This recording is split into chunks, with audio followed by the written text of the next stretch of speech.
지금은 비록 땅을 버타며 살지라도 내 영혼 저 하늘을 디디며 사네.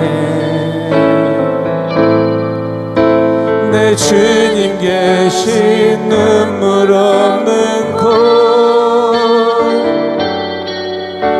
저 하늘에 숨겨둔 내 소망이 있네.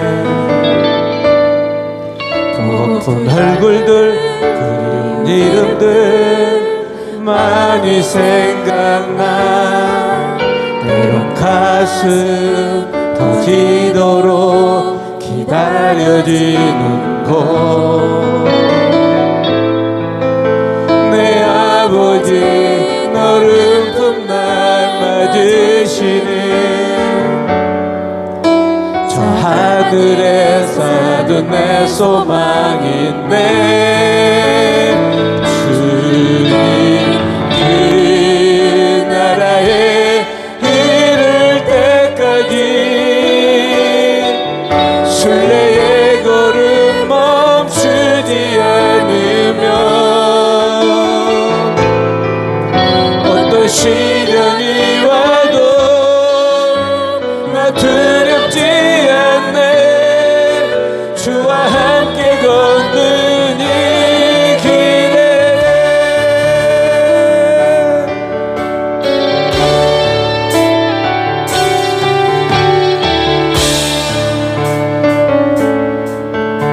지금은 비록 땅을 벗하며 살지라도 내 영혼 저 하늘을 디디며 사네. 내 주님 계신 눈물 없는 곳, 저 하늘에 숨겨둔 내 소망이네. 버거운 얼굴들 그리운 이름들 많이 생각나. 때론 가슴 터지도록 기다려진 곳. 내 아버지 너를 품날 맞으시는 저 하늘에 사둔 내 소망인데, 주님 그 나라에 이를 때까지 순례의 걸음 멈추지 않네.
없어도 나아가리라. 다 닮지 못해도 나 닮아가리라. 그 사랑 얼마나 아름다운지, 그 사랑 얼마나 날 부욕해 하는지, 그 사랑 얼마나 크고 놀라운지를, 그 사랑 얼마나 나를 감격하게 하는지.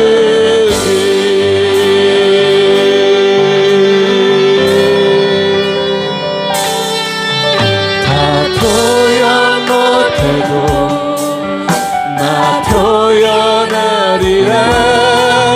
다 고백 못해도 나 고백하리라. 다 할 수 없어도 나 알아가리라.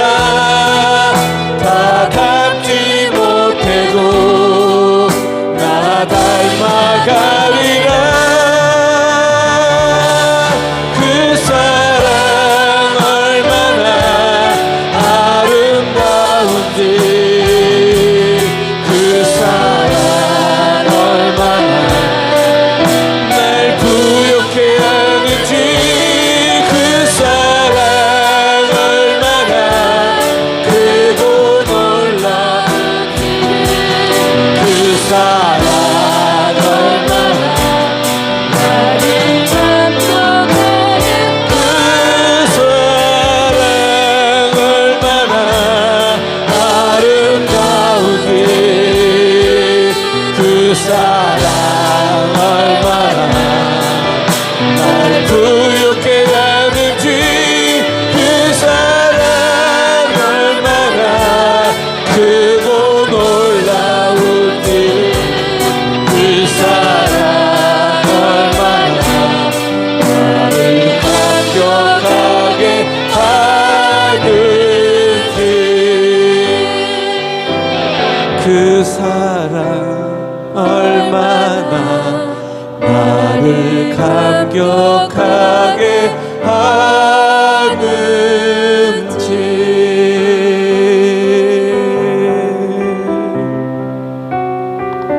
함께 기도드리겠습니다.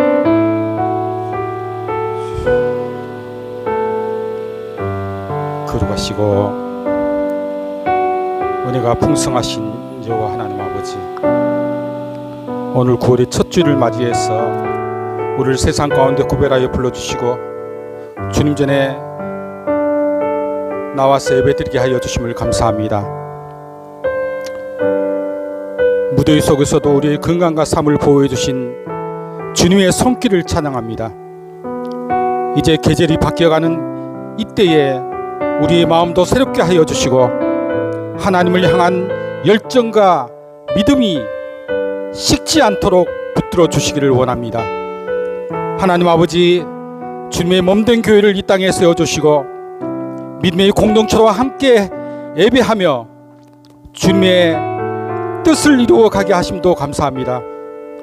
주님, 우리 교회를 주님의 손으로 붙들어 주시옵소서. 이 교회가 사람의 뜻이 아니라 하나님의 뜻을 따라 세워져가는 교회가 되게 하시고 말씀 위에 든든히 서서 빛과 소금의 사명을 감당하는 교회 되게 하여 주시옵소서. 성도 한 사람 한 사람 모두가 주님 앞에 하나 되게 하시고 사랑과 겸손으로 서로를 섬기게 하시며 불평이 아닌 감사, 분열이 아닌 연합으로 주의 나라를 함께 이루어가는 공동체가 되게 하여 주시옵소서. 우리 교회가 지역사회를 섬기고 지역사회를 위해서 봉사하고 헌신하는 교회 되게 하여 주시옵소서. 이웃의 아픔에 귀 기울이고 도움이 필요한 자들에게 주님의 사랑을 나누는 교회 되게 하여 주시기를 원합니다. 하나님 아버지, 특별히 다음 세대를 위해서 기도합니다. 우리의 자녀들과 청년들이 이 세대 유혹 속에서도 하나님의 말씀을 붙들고 믿음의 길을 걸어가게 하여 주시옵소서. 세상을 변화시키는 하나님의 일꾼으로 자라나게 하여 주시기를 원합니다. 하나님 아버지, 아직도 우리 가정 가운데 예수님을 알지 못하고 믿지 않는 우리 가족들 있습니다. 성령께서 그 마음 문을 열어주시고 구원의 복음이 각 가정에 온전히 전해지게 하여 주시옵소서. 우리의 삶이 복음의 통로가 되게 하시고 가정마다 주님의 평안과 사랑이 넘쳐 흘러나게 하여 주시옵소서. 우리 가정이 천국이게 하여 주시옵소서. 하나님 아버지, 이 시간도 세계 방방 곳곳에서 복음을 들고 수고하시는 선교사님들 위해서 기도합니다. 그들의 수고와 헌신을 기억하여 주시고 영육간의 강건함으로 지켜주시옵소서. 경제적 필요와 언어와 문화의 장벽 그리고 애로움 속에서도 주의 임재로 충만하게 하시며 더 많은 열매가 맺히게 하여 주시옵소서. 특별히 우리 교회가 기도와 물질로 후원하고 있는 한국선언선교회, 한국대학생선교회, 우리 영광교회, 강주효성교회, 나들목교회를 주께서 지키시고 보호하여 주시기를 원합니다. 하나님은 그 단체와 교회를 통해서 주님의 나라가 더욱더 확장되게 하시고 주님의 뜻이 온전히 세워지게 하여 주시옵소서. 재정적으로도 어렵지 않게 주께서 인도하여 주시기를 원합니다. 하나님 아버지, 이 나라의 민족을 위해서 기도합니다. 분열과 갈등이 아닌 화합과 회복의 길로 나가게 하여 주시고 정치, 경제, 사회, 교육 모든 영역 위에 하나님의 공의와 정의가 흐르게 하여 주시기를 원합니다. 민생도 경제도 정치도 회복되게 하여 주시옵소서. 위정자들에게 지혜를 더하여 주시고 헌신하고 봉사하는 마음을 주께서 심어 주시옵소서. 하나님 아버지, 이 시간 말씀을 전하시는 목사님 주께서 성령의 권능으로 붙들어 주시고 전하는 말씀이 우리의 삶을 변화시키게 하시며 우리를 통해서 항상 말씀 붙들고 생활하게 하여 주시옵소서. 하나님, 오늘 드리는 이 예배가 형식이 아닌 진정한 마음의 또 영으로 신령으로 주 앞에 예배 드리게 하여 주시기를 원합니다. 하늘문을 여시어 우리 각 사람에게 필요한 은혜를 적절히 부어 주시옵소서. 모든 영광과 찬양을 주님께 올려드리고 마치는 시간까지 주님 홀로 영광 받아 주시옵소서. 예수님 이름으로 기도하옵나이다.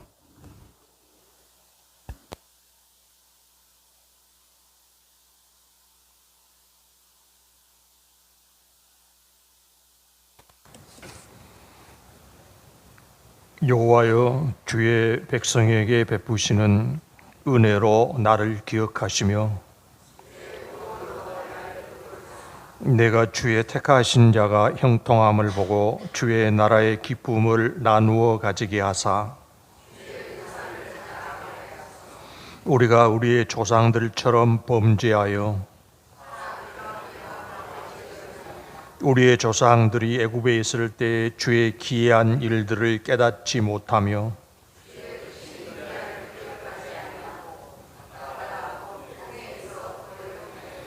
그러나 여호와께서는 자기의 이름을 위하여 그들을 구원하셨으니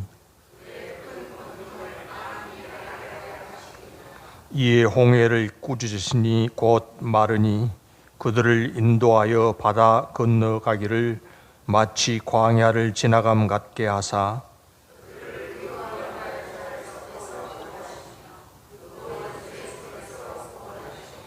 그들의 대적들은 물로 덮으심에 그들 중에서 하나도 살아남지 못하였도다.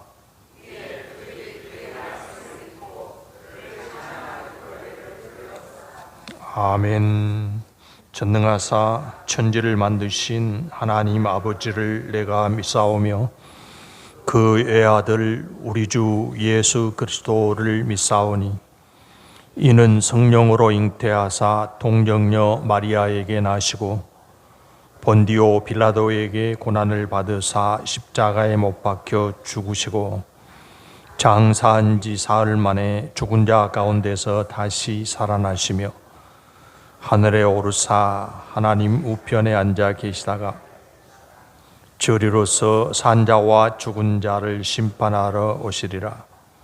성령을 믿사오며 거룩한 공회와 성도가 서로 교통하는 것과 죄를 사하여 주시는 것과 몸이 다시 사는 것을 믿사옵나이다. 아멘.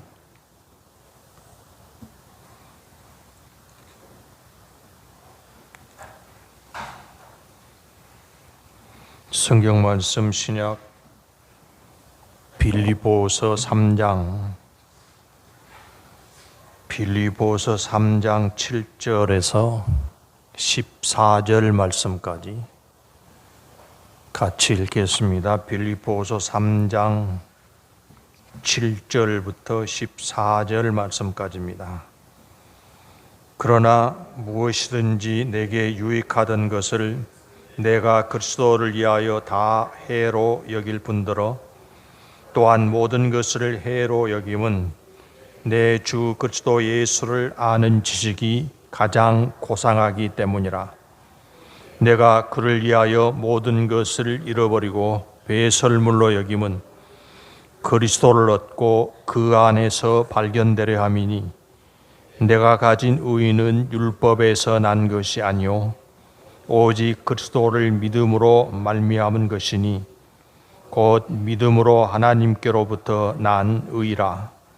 내가 그리스도와 그 부활의 권능과 그 고난에 참여함을 알고자 하여 그의 죽으심을 본받아 어떻게 해서든지 죽은 자 가운데서 부활에 이르려 하노니 내가 이미 얻었다 함도 아니요 온전히 이루었다 함도 아니라 오직 내가 그리스도 예수께 잡힌 바 된 그것을 잡으려고 달려가노라. 형제들아, 나는 아직 내가 잡은 줄로 여기지 아니하고 오직 한 일, 즉 뒤에 있는 것은 잊어버리고 앞에 있는 것을 잡으려고 표대를 향하여 그리스도 예수 안에서 하나님이 위에서 부르신 부름의 상을 위하여 달려가노라. 아멘. 우리가 그 학교에서 배운 경제 원칙이라는 것이 있습니다. 기억이 나십니까? 최소의 비용으로 최대 효과를 내는 것, 그것이 경제 원칙이라고 배웠습니다. 지출은 최소화하고 소득은 최대화를 기하는 것이라고 할 수 있겠습니다. 그것이 지금 우리가 살아가고 있는 자본주의 시장경제 구조에서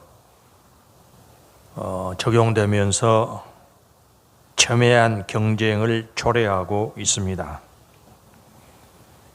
그 경제 원칙을 자기 삶의 원리로 삼은 나머지 최대 이익을 만들어내기 위해서 심지어는 법률과 양심을 어겨가면서도 이익만 많이 높이면 성공이다.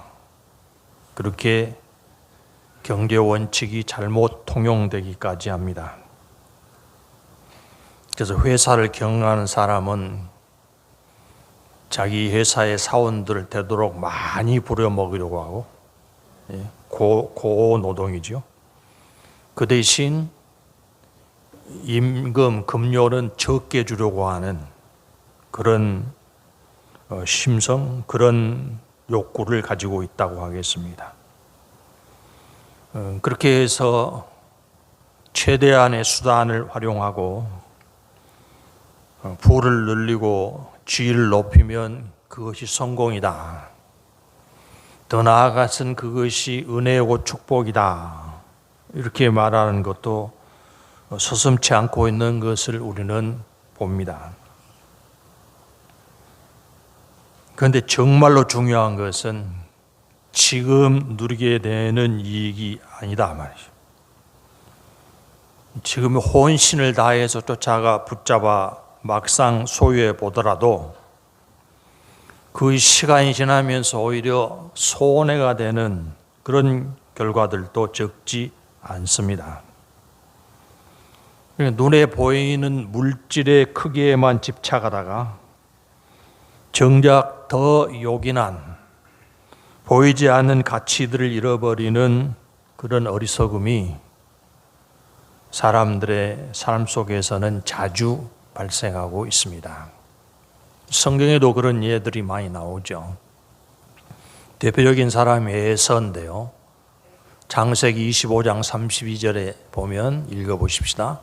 에서가 이르되 내가 죽게 되었으니 이 장자의 명분이 내게 무엇이 유익하리요.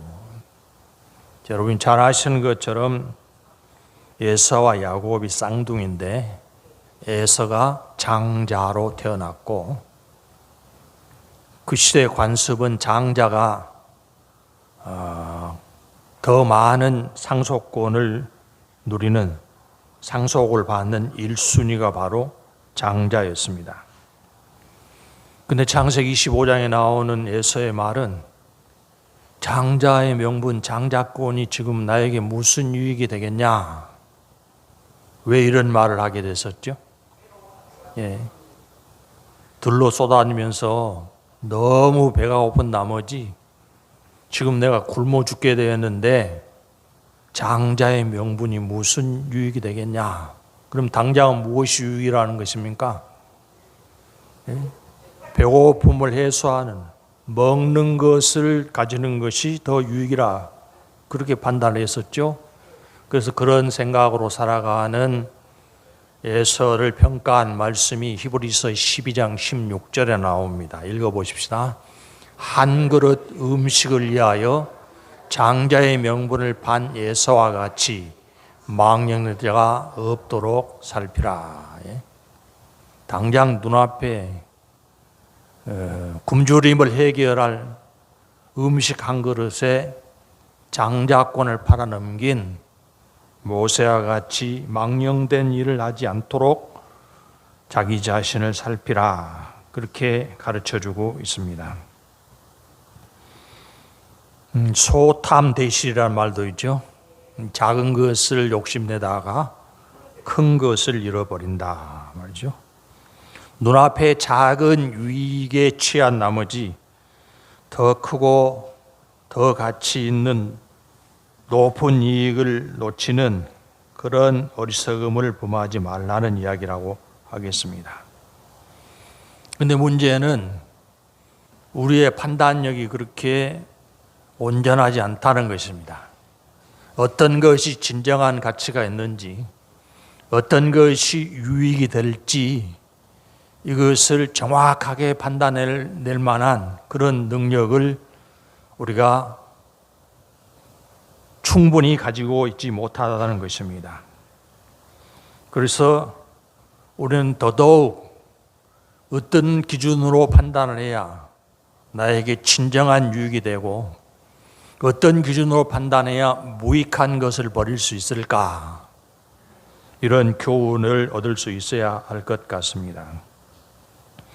얼마 전에 빌 게이츠, 마이크로소프트사의 빌 게이츠가 우리나라 텔레비전 프로그램에 나온 적이 있어요.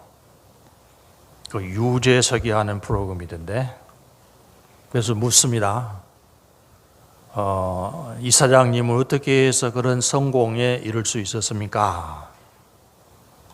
그런데 빌 게이츠가 반복해서 대답하는 말이 나는 다른 사람보다 더 많은 행운을 얻은 것입니다. 그렇게 대답을 하더라고요. 내가 다른 사람보다 더 열심히 노력해서 얻었다가 아니라 행운이 있어서 지금의 결과를 얻을 수 있었다. 그렇게 대답을 하는 것을 보았습니다. 행운이라는 게 뭡니까?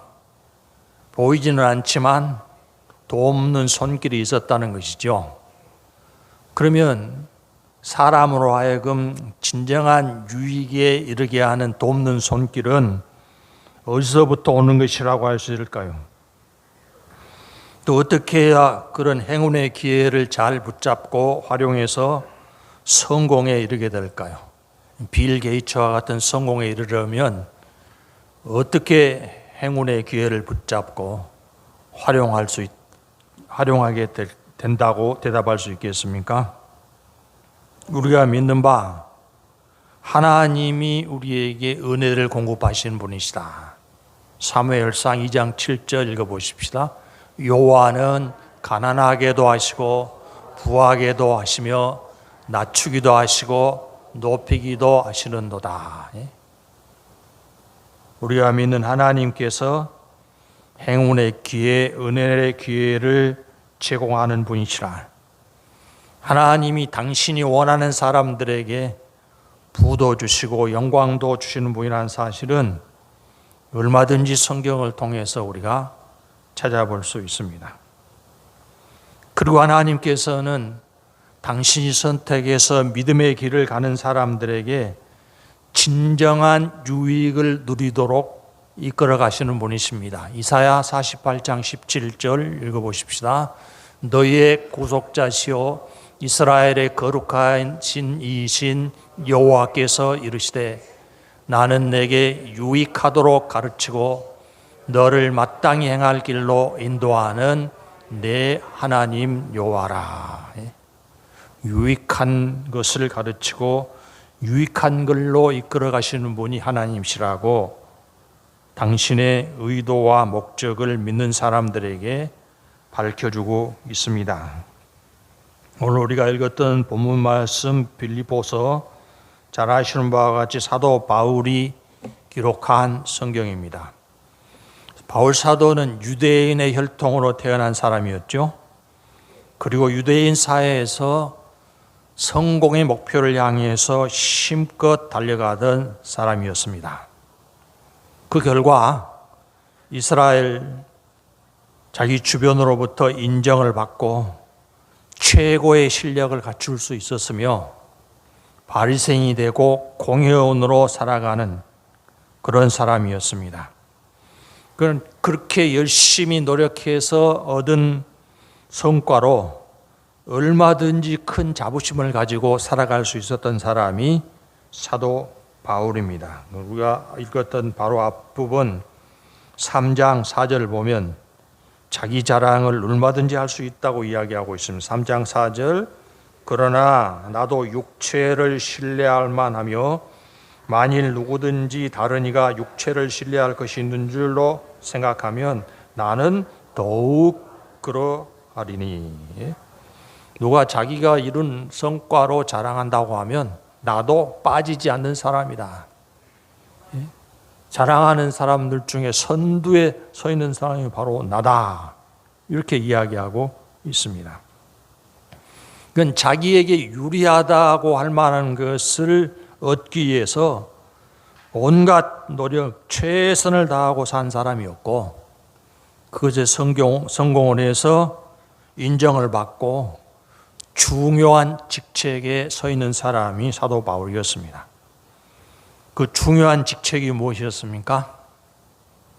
유대교로부터 인정을 받아가지고 유대교의 도전을 감행한 기독교를 박해하는 책임, 우리가 부르는 초대교회 성도들을 잡아가두는 그런 책임에 앞장섰고 그때까지 생각했던 죽은 사람이 다시 살아났다는 부활이라는 것은 허무맹랑한 이야기에 불과하다. 그래서 부활을 주장하는 사람들을 잡아들이는 일에 책임을 졌던 사람이 사도 바울, 그때 이름은 사울이었죠. 사울이라는 청년이었습니다. 그래서 그 일을 예루살렘에서 책임지고 하다가 다메섹까지 가서 부활을 믿는 사람들을 잡아가두기 위해서 계획을 착착 진행시켜 나아갔던 사람이 바로 바울, 우리가 그 원래 이름 사울 바울이 아니었습니까? 그래서 그때까지 사도 바울은 바리새인이 되고 공회원이 되는 것이 성공이고 자기에게 가장 유익한 것이라고 확신을 하고 있었습니다. 자기가 얻은 그 성공에 방해가 되리라고 생각했기 때문에 십자가를 거부하고 부활을 믿는 사람들을 체포하는 것이 최고의 가치라고 여겼던 사람이 바로 사도 바울이었고, 그런 일에 상당한 성과를 낸 사람이 사도 바울이었습니다. 그러니 얼마나 뿌듯했겠습니까? 얼마나 성취감이 높고 자랑스러운 삶이라고 할 수 있었겠습니까? 갈라디아서 1장 10절에도 이렇게 만족을 표현하고 있습니다. 읽어보십시다. 내가 내 동족 중 여러 영갑자보다 유대교를 지나치게 믿어 내 조상의 전통에 대하여 더욱 열심히 있었으나, 자기 동년배 사람들뿐만 아니라 나이를 더 먹고 더 경력이 많은 사람들보다도 더 큰 열심을 나타냈고 더 큰 성공을 이루었다고 그렇게 이야기를 하고 있습니다.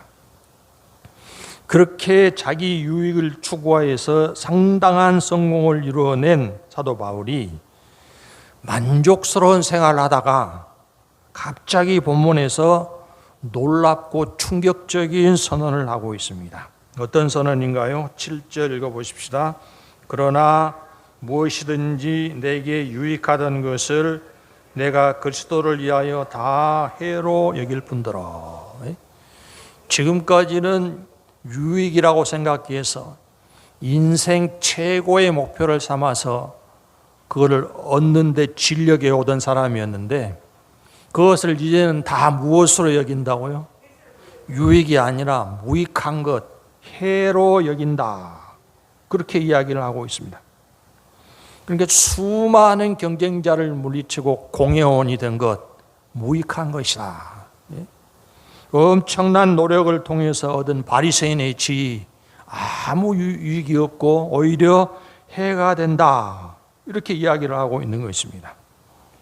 지금 우리 시대의 식으로 표현하면 서울대에 나와서 검사되고 더 열심히 노력해가지고 대통령까지 되었지만 그거 하나도 이로운 것도 없고 무익하기 그지없다. 이렇게 선언하는 것이나 다름없다고 하겠습니다. 그래서 지금까지 열심히 노력하고 얻은 성공, 얻은 지위, 이걸 다 배설물로 여긴다. 그렇게 표현을 하고 있습니다. 배설물이 무엇인지는 잘 알고 계시죠? 쓰레기, 화장실에 가서 버리는 그것으로 여긴다고 표현을 하고 있습니다. 그렇게 노력을 해서 얻은 최고의 지위, 권세, 이런 것이 아무 쓸모없기 때문에 하루라도 속히 갖다 버리기를 원한다고 말하고 있습니다. 왜 그렇게 생각이 바뀌었을까요? 왜 그렇게 판단이 바뀌었을까요? 바로 그것은 이전에 그렇게 유익하다고 생각했던 것보다 훨씬 가치 있는 것을 발견했기 때문입니다. 진짜로 자기를 유익하게 만들어줄 새로운 것을 발견했기 때문입니다. 사도 바울뿐만 아니라 누구든지 지금까지 자기가 가지고 있어서 애지중지한 것보다 훨씬 가치 있는 것을 발견했다고 하면 누구든지 지금까지 가지고 있는 것은 버리고 더 가치 있는 것, 더 복이 되는 것을 소유하려고 할 것입니다. 어지간한 판단력만 가져도 어린 아이들도 그렇게 합니다. 100원짜리 손에다 쥐고 있다가 5만 원짜리 지폐를 주면 100원짜리 버리는 일은 하나도 아깝지 않다고 생각을 하게 될 것입니다. 사도 바울에게 지금 그런 변화가 이루어지고 있는 것입니다. 사리 분별력이 새롭게 생겨가죠. 물론 기준이 바뀌었겠죠. 지금까지 그렇게 귀하게 여기고 온 힘을 쏟아부어서 얻으려고 했던 그거 다 버리고 새로운 보화를 찾아서 그 보화의 목표를 향해 달려가겠다고 표현하고 있는 것이 본문의 말씀입니다. 우리에게도 그런 가치 판단의 변화가 반드시 일어나야 할 것입니다. 그렇게 새로운 판단을 할 수 있는, 새로운 구분을 할 수 있는 능력은 어디에서 오는 것인가요? 예, 하나님이 주신 지혜를 활용하는 믿음에서 오는 것입니다. 하나님이 주신 말씀, 성경을 자기 지혜의 기준으로 삼았기 때문에 지금까지의 모든 것은 하나님의 말씀을 따라 얻게 되는 가치에 비하면 아무것도 아니다. 오히려 쓰레기 수준에 불과하다. 그렇게 이야기를 하고 있는 것입니다. 사도 바울이 공부를 많이 한 사람 아니었습니까? 당시로는 인류 스승한테 배운 그런 사람이었습니다. 내가 그렇게 공부 많이 한 학력으로 판단해 보니까 새로운 가치를 발견했다. 그렇게 말하고 있지 않습니다. 내가 살아오면서 여러 가지 경험을 해보니까 경험상 더 가치 있는 것을 발견했다. 그렇게 말하고 있지 않습니다. 그가 가졌던 기준은 오직 하나님의 말씀이었습니다. 물론 하나님의 말씀에 대한 그 분별하는 기준이 원래는 율법이라는 기준을 가지고 있었죠. 구약 성경이 중심이 된 율법이라는 기준을 가지고 있었는데 그것 가지고 새로운 가치를 발견한 것도 아니다. 그렇게 설명을 하고 있습니다. 9절 읽어보실까요? 본문 9절. 그 안에서 발견되려 함이니 내가 가진 의는 율법에서 난 것이 아니요 오직 그리스도를 믿음으로 말미암은 것이니 곧 믿음으로 하나님께로부터 난 의라. 여기 나온 의가 사도 바울이 새롭게 발견한 보아, 가장 값진 것이라고 할 수 있는데 그것이 자기가 예전에 가지고 있는 율법의 기준으로가 아니라 새롭게 발견한 하나님이 공급하시는 의를 얻은 것이라고 이렇게 설명을 하고 있습니다. 그럼 그런 의는 어디에서 얻었는가요? 사도 바울이 다른 성경에서 수없이 강조해서 가르쳤죠. 율법의 열심으로 의에 이를 사람, 하나님이 원하시는 완벽한 의에 이를 사람은 아무도 없다. 이걸 수없이 가르쳤습니다. 그런데 이제는 그 의에 이르렀다고, 그 의야말로 세상의 모든 가치를 다 합한 것보다 더 큰 것이라고 이야기를 하고 있지 않습니까? 그럼 어떻게 해서 그런 의를 얻었는가요? 사도 바울이 이렇게 완전한 자기의 삶의 변화가 이루어진 계기가 어디에 있었습니까? 여러분이 잘 아시는 것처럼 부활의 예수를 믿는 사람들을 잡아가두기 위해서 다메섹으로 가다가 누구를 만났습니까? 그렇게 부인하던 부활하신 예수님을 만났습니다. 예루살렘에 있을 때만 해도 죽은 사람이 어떻게 다시 살아나냐, 다른 건 몰라도 십자가의 은혜를 믿는다고 하는 사람들이 죽은 예수님이 다시 살아났다고 말하는 것은 허무맹랑한 유언비어에 불과하다, 이렇게 생각하기 때문에 예수를 믿는다는 사람들이 더 이상은 부활을 말하지 못하도록 그 입을 막기 위해서 믿는 사람 잡아가두기 위해서 다메섹으로 가던 사도 바울, 다메섹으로 가던 사울 아니었습니까? 그런데 그 가는 도중에 부활하신 예수님을 만난 것입니다. 나중에 사도 바울이 수없이 그 이야기를 합니다. 내가 왜 이렇게 바꾸어졌는지를 이야기할 때 부활하신 예수님이 내 앞에 나타나셔서 나를 부르셨다. 사울아, 사울아, 왜 네가 나를 핍박하느냐? 그 음성을 들은 사울이 묻죠. 누구십니까? 나를 부르시는 당신이 누구십니까? 그 대답하셨죠. 내가 핍박하는 예수다. 이 음성을 듣고 사도 바울은 십자가에 죽었던 예수님이 부활하신 것을 부인할 수가 없었습니다.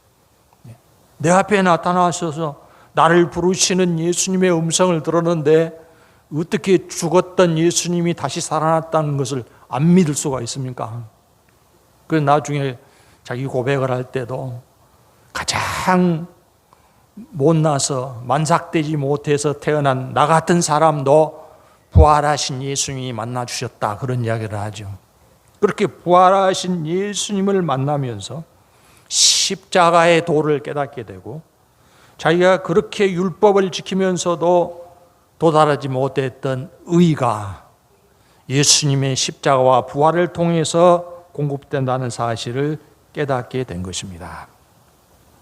그 십자가의 복음이, 그 십자가를 통해서 자기에게 부어주신 은혜가 가장 큰 가치라고 확신했기 때문에 그동안에 율법을 지키려고 노력했던 바리새인이라는 목표, 또 세상에서도 지위를 얻어야 되겠다고 생각하기 때문에 공회원이라는 자리를 얻게 된 그 목표, 이것은 예수님을 통해서 얻고 누리게 되는 구원의 은혜에 비하면 아무것도 아니다. 그래서 그것을 다 배설물로 여긴다는 것입니다. 여러분, 죽을 죄인이 예수님의 십자가 보혈로 씻겨서 깨끗함을 얻고 사망에서 벗어났다. 이보다 더 귀한 은혜가 어디 있습니까? 우리가 쉽게 말로 하니까 그렇지, 지금 당장이라도 중환자실에서 죽어간 환자가 예수님을 믿었더니 벌떡 일어나가지고 완전히 회복이 이루어졌다. 그 완전한 회복이라고 해봐야 영원히 사는 것이 아니지 않습니까? 그 질병에서 회복되는 것이. 죽을 병에서 사람이 살아났다고만 해도 얼마나 놀라운 은혜입니까? 죽어간 사람에게 당신의 전 재산을 내놓으면 살려주겠다, 정말로 살 수 있다고 하면 전 재산 내놓지 않을 사람이 누가 있겠습니까? 예수님은 그 일을 우리에게 이루어 주셨다는 것입니다. 당신의 생명으로 값을 치르고 우리를 살려내신 것이 십자가 은혜 아닙니까? 죄에 대한 심판으로 죽어 마땅한 존재인 내가 의인이 되고 하나님의 자녀가 되어서 영원한 복을 누리게 됐다. 이 얼마나 놀라운 일이라고 했습니다. 이것이 우리 노력으로 될 수 있는 일입니까? 이것이 우리가 값주고 살 수 있는 그런 결과라고 하겠습니까? 여러분, 하나님께서 당신의 독생자 예수 그리스도를 우리를 위해서 내어주시고 우리를 구원하신 그 은혜의 가치를 어떤 단위로 표현할 수 있겠습니까? 예수님을 통해서 우리가 누리게 되는 유익을 어디에다 비교할 수 있겠습니까? 사도 바울의 표현이 지금은 예수님을 믿어서 누린다는 은혜가 그 자체도 놀랍지만 이것은 시작에 불과하고 앞으로 누리게 될 은혜가 무궁무진하다. 그래서 내가 그 목표를 향해서 쉬지 않고 달려가겠다. 그렇게 표현하고 있지 않습니까? 내가 지금 누리는 것도 다 얻은 게 아니라고 이야기하죠.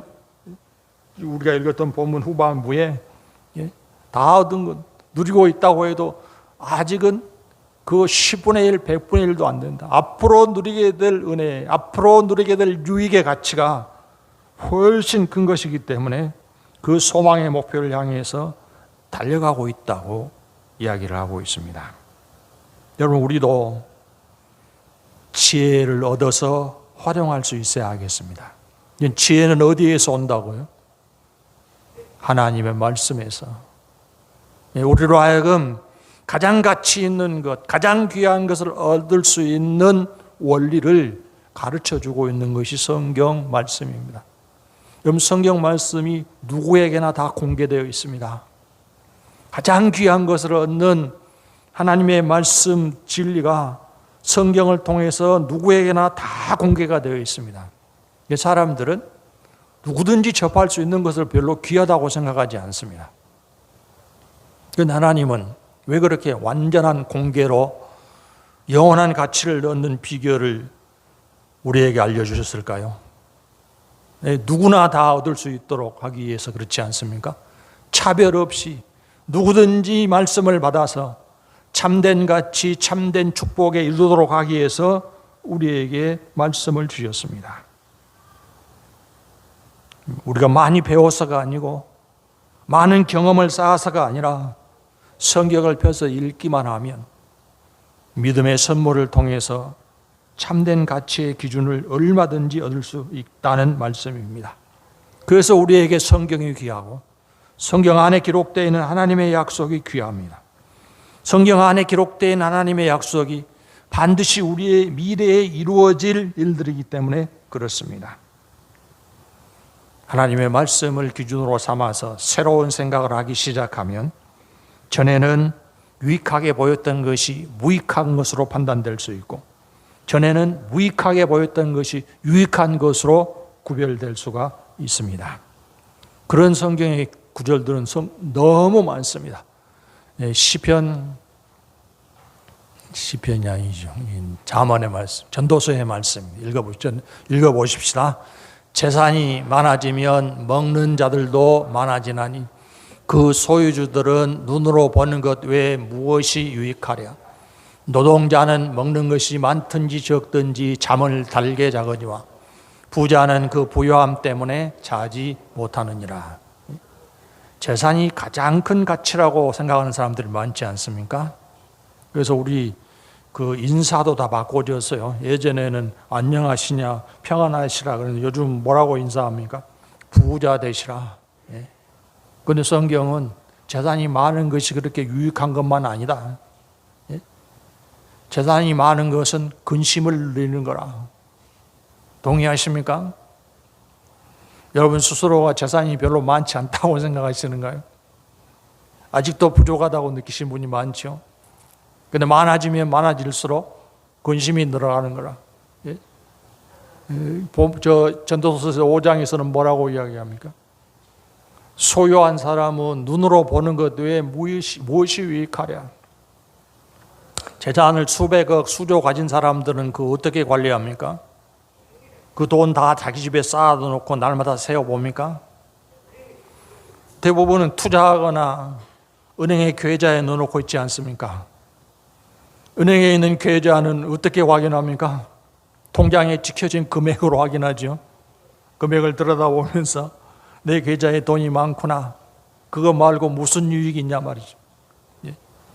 통장에 그 숫자가 많으면 훨씬 더 행복한가요? 통장에 계좌 숫자가 많으면 불가능이 없어지는가요? 보는 것 말고 무슨 유익이 있냐 말이죠. 차라리 부지런히 땀 흘려 일하는 노동자가 더 행복하다. 그런 이야기 하죠. 우리도 우유 배달부가 건강하고 배달받아 먹는 사람은 어떻게 된다고요?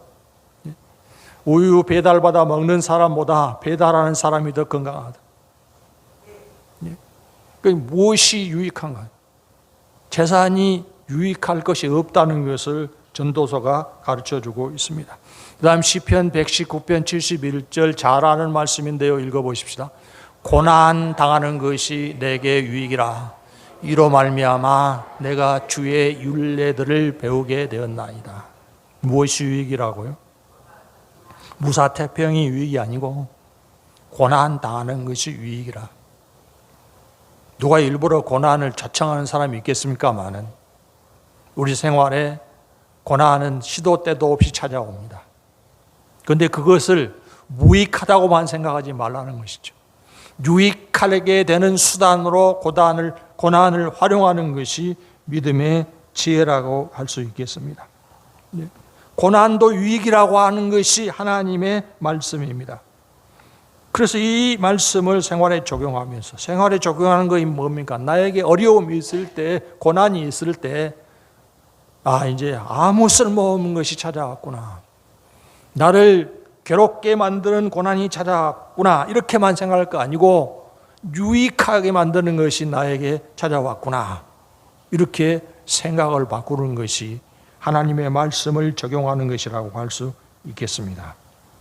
이런 말씀의 적용이 매일매일 우리 생활 가운데서 반드시 일어나야 됩니다. 여러분 우리가 자세히 살펴보면 아무것도 아닌 작은 사소한 이익에 얽매여서 진짜 중요한 것을 놓치는 일은 빈번하게 우리 삶에서 발생하고 있습니다. 종종 병원에 병문안을 가보면 엘리베이터에 사람이 많을 경우에 옆에 있는 비상계단으로 올라가는 때가 있습니다. 그래서 그 비상계단에 보면 꼭 웅크리고 앉아있는 사람들이 있어요. 환자복을 입고 비상 계단에 웅크리고 있다가 사람이 지나가면 뭘 감추는 사람이 있다고요. 감추는 환자들이 있다고요. 뭐 하는 사람들입니까? 거기 앉아서 담배 피우는 사람들입니다. 왜 거기 앉아서 숨어서 담배 피우고 있어요?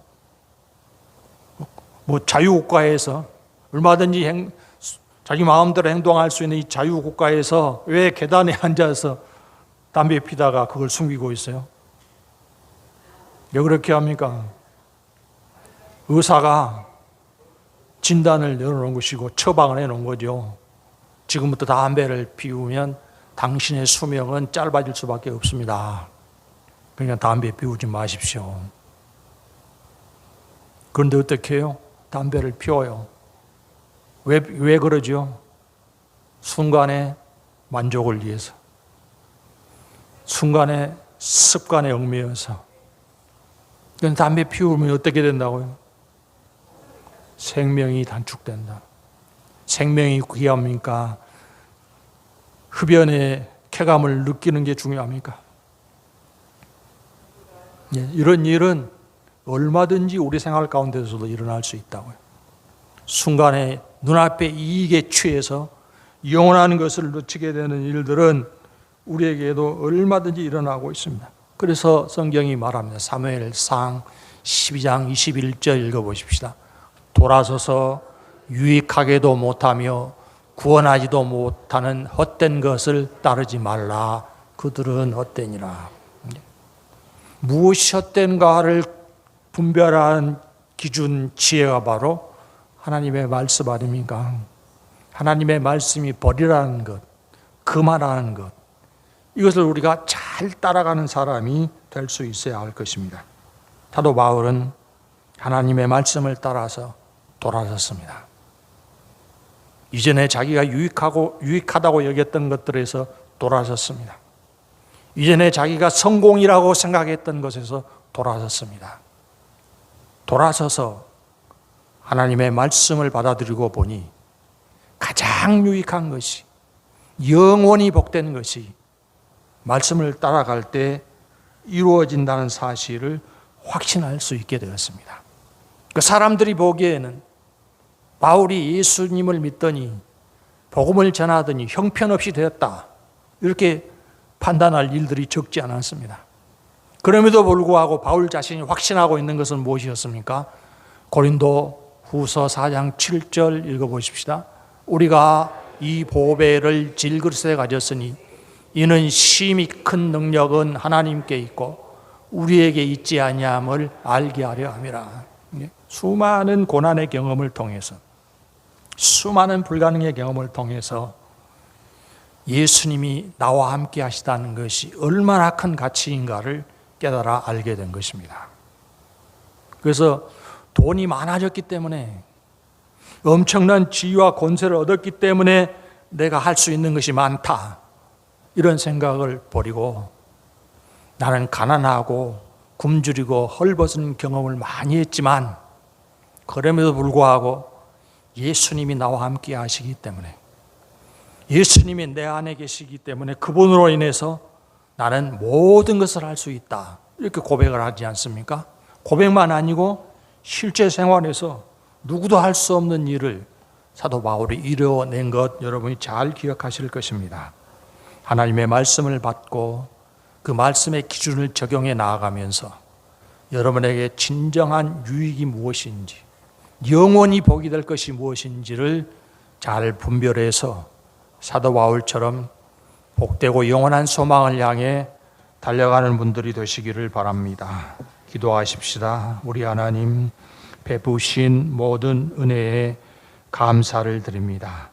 우리 마음에 빛을 비추시고 말씀을 허락하사 우리로 하여금 모든 무익한 것에서 벗어나 진정한 유익으로 나아가도록 이끌어 주시는 하나님의 귀한 섭리에 감사를 드리옵나이다.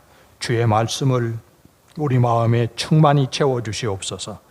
또 성령이 오셔서 우리로 하여금 온전한 믿음의 활용 가운데 하나님의 능력을 체험하는 삶을 이루도록 충만함으로 역사하여 주시기를 원하옵나이다.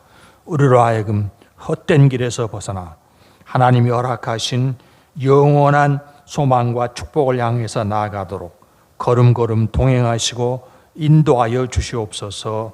예수님 이름으로 기도하옵나이다. 아멘.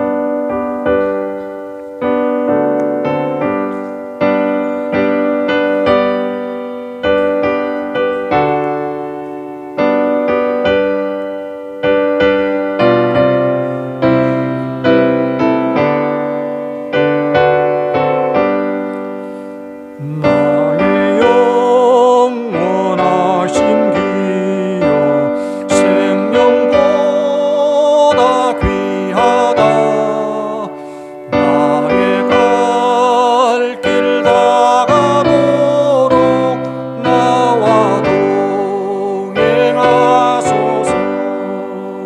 주께로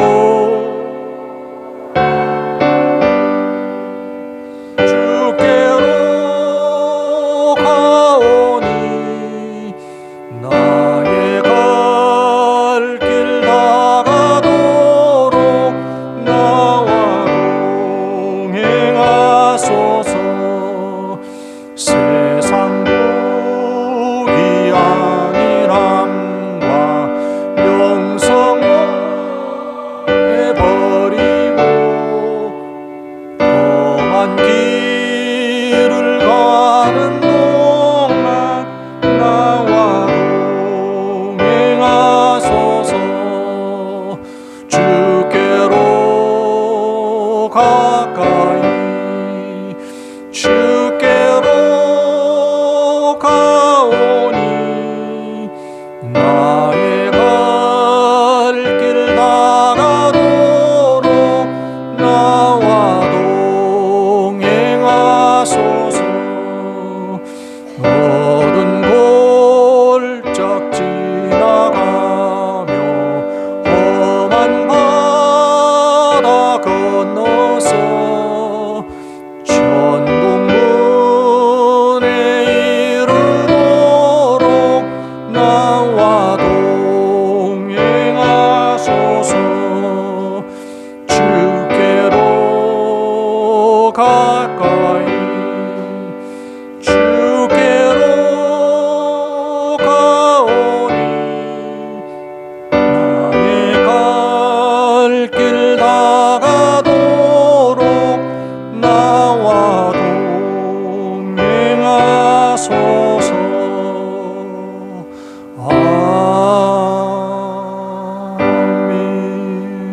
아멘. 봉헌 기도 드리겠습니다. 우리 하나님께서 우리를 복된 약속 가운데 부르시고 그 약속을 날마다 우리 삶 가운데 이루어 주시니 감사옵나이다.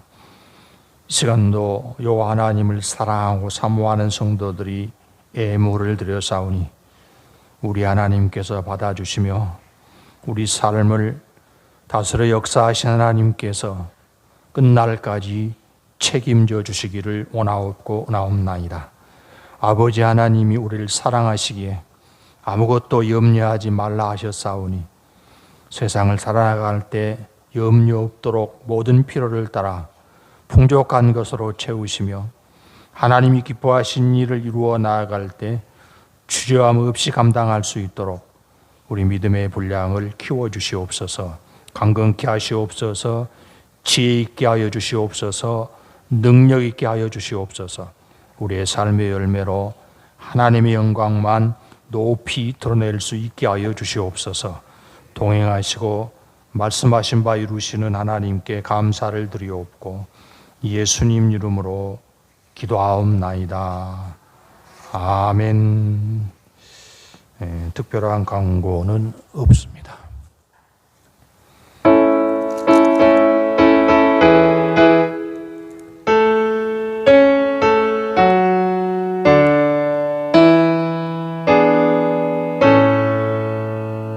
성부 성자와 성령 찬송과 영광 돌려보내세. 대초로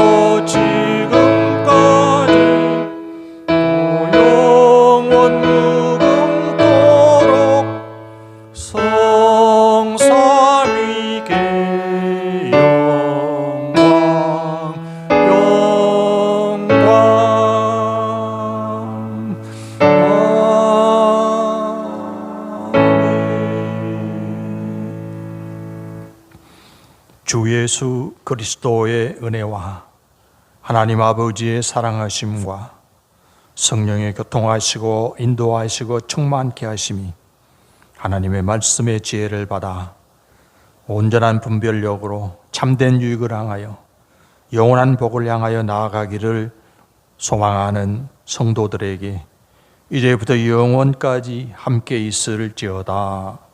아멘.